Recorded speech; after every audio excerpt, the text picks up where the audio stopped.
Bize burada deyir ki, x bölünsün y bölünsün z bərabərdir 7 bölünsün 5 bölünsün 3 olarsa, bize bu ifadenin qiymətini tapmaq soruşur.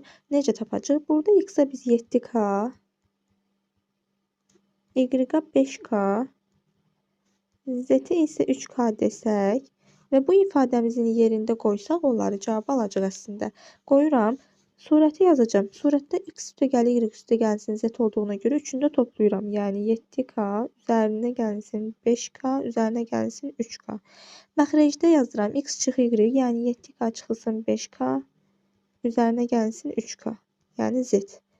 İndi bunu hesablayıram. Surəti toplayanda 7k'nın üstünə 5k 12k, 12k'nın üstünə 3k eləyir 15k. Çıxanda isə 7k'dan 5k çıxanda 2k üzərinə 3k gələndə eləyir 5k. Burada k'lar gedir, 5-dən 15 gedir, cavab alınır 3. Yəni bizim ifadəmizin qiyməti olacaq 3.